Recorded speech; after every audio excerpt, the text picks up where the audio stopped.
Hi everybody! In this video I'm going to talk about some common therapy activities that I do with school-age children who stutter over the course of treatment. Information in this video is for educational purposes only to give you an idea of some common things that are covered. However, each child has an individual treatment plan, and so some of these things may apply to your child and others may not if they enroll in therapy one day. For a full disclaimer, you can see www.infinitehorizonspeech.com/disclaimers. Okay, so let's dive in. So when I'm working with a school-age child who stutters, one of the first things that we're going to do is education about stuttering. So want to educate the child about stuttering itself, what's happening, to their speech mechanism when there's stuttering moments, and, give them an idea of, things that are true about stuttering and not true. So we'll go over causes of stuttering, do facts and myths, fun little quizzes, like a pre-quiz and post-quiz, and true and false things. And we'll go through that, do some fact pages, information pages, and learn a little bit more. Also, most of the time I'll do this with the parent in the session. I do ask that they join in because all of this information is very important for parents too. So it's fun to learn together with the child, and I can even print out extra pre and post quizzes so that then the parent can try it out as well, and the kids have fun comparing their answers with the parents, who gets the higher percentage, and it's just a good time. So those are like the first couple of sessions, what we will cover. We'll also go over the anatomy and process of speech. So I have diagrams for the kids about the speech machine so that they can learn things like the lungs, vocal cords, speech helpers like lips, tongue, and teeth. And that way they can get an idea of, okay, what's happening when I'm speaking fluently, and then what's happening during block or repetition or prolongation. Just learn more about what exactly is happening. Also, I have lists of different speech sounds so we can go through and learn where different sounds are produced and what speech helpers are used. For example, you may not think about this too much, and I certainly didn't until I took a class called phonetics in college for speech pathology. Like some sounds are made with the front of the mouth, like p, p, b, b. Some are more in the back, like k, k, g, g. Some are more like throat sounds, like so we'll go through and learn that, and it's always fun. I actually really enjoy learning about speech sounds, so I always enjoy getting to teach clients about that as well.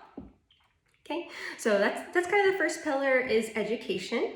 The next thing we want to do is just provide examples of other kids who stutter, adults who stutter, who are in various careers and successful communicators. Just let kids know, like, you're not alone, and some kids outgrow stuttering, other kids it's going to persist more for the long term. So no matter what, you're going to be okay. You're not alone, and we just want to help kids connect with others early on. Also meeting other kids, like through support groups and activities. There's online versions and local in-person versions. So we want to introduce those things. I have a few ways of doing that. So for example, like the Stuttering Foundation has magazines. Let's see, they'll often feature like a famous person who stutters. So you have like a little Mary Poppins fan in your family. It's kind of fun to get these and be like, oh wow, I didn't know that Emily Blunt's a person who stutters. Let's see, so these are really nice. There's actually sections like with lots and lots of letters from kids. So we have the Dear Stuttering Foundation, and then they can see like how many children go ahead and like write in, share their stories about stuttering, learn about speech therapy, and there's many pages of this, so it's really cool. They can even see pictures of kiddos. Yeah. So that's great, and you can get copies of this either by making a donation to the Stuttering Foundation, or by, if you purchase something, they'll just start sending it to you. So those are the ways to sign up for that. And again, that's from the Stuttering Foundation. Also, the National Stuttering Association has an excellent website with lots of information for different age groups, including school-age children, parents. There's things for teachers. They have the links to the local support groups as well.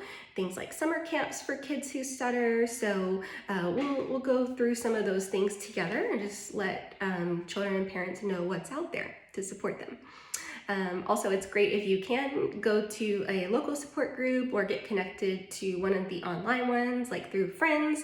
That way, children and parents actually get to meet somebody else who stutters.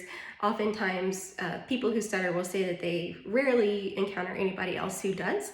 So that can be a really powerful experience in itself. Okay, let's see. I also have lots of books I like to share with kids. So some of my favorites here are this one, Adventure of a Stuttering Superhero series. This one's my favorite. It's called Interruptitis. We also have one about Melissa meets her Stamily. So that means like a stuttering family, like at the support group meetings or National Stuttering Association.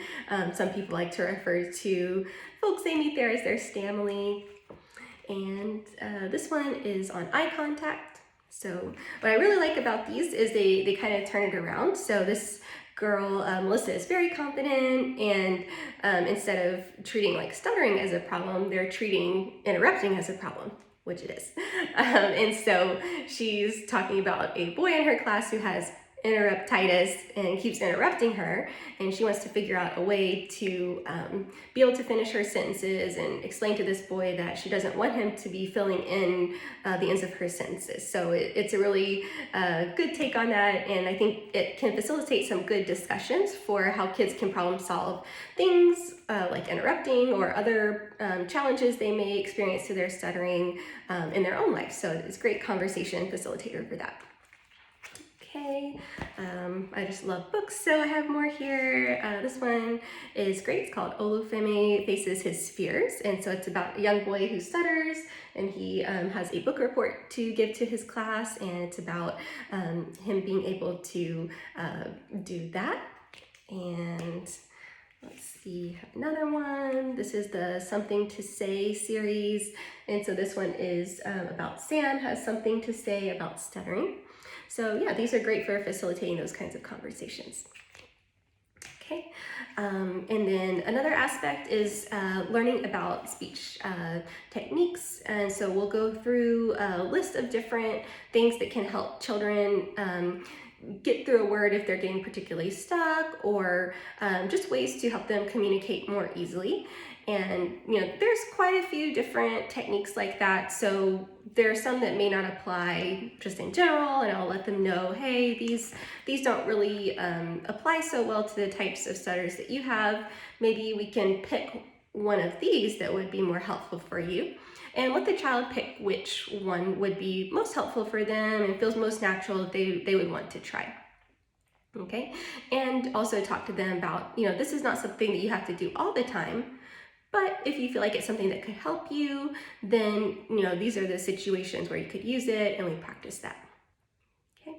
I have some fun ways to, practice speaking and, engage during the therapy session.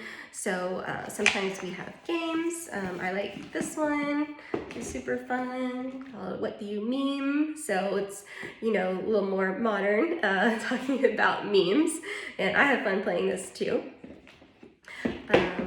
Let's see, we have this one, like 5-second rule, can be good for practicing like speaking under time pressure. A lot of times that's a more difficult speaking situation for kids. Let's see, I have books, course books. Like this one is fun. Kids love talking about animals. So this has like lots of little kittens who are pouncing, and it's just super adorable. It was actually a present for me, but I thought it was so fun that I wanted to share it with my kids. So yes, sometimes I'll meet my cat Max as well if they're doing teletherapy. So that's super fun. Okay, so I have some of those things. Let's see, so we have covered the education portion. We've talked about, kind of learning about other people who stutter, making sure kids feel like they're not alone.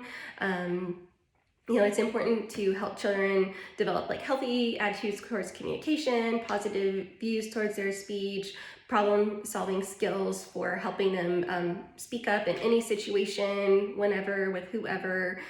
Just knowing that it's okay to stutter, and that there's things that they can do to, advocate for what they need, or perhaps if they choose to use a technique to make it easier for them to speak, just like really empowering them to know that they, will be a great communicator, and, just putting all of the things that they learn into practice. So education, learning about how to advocate for themselves and have a healthy attitude towards their speech and communication, and learning about techniques and things that can help them if they choose to use them. Okay, so those are some of the main aspects of stuttering therapy for a school-age child who stutters. And you can reach out to me if you have any questions. I do complimentary consultations, and when you're ready to schedule an evaluation, you can do that as well. Just send me an email or give me a call. All of my contact information is on www.infinitehorizonspeech.com. So have a great day, and I'll see you in the next video.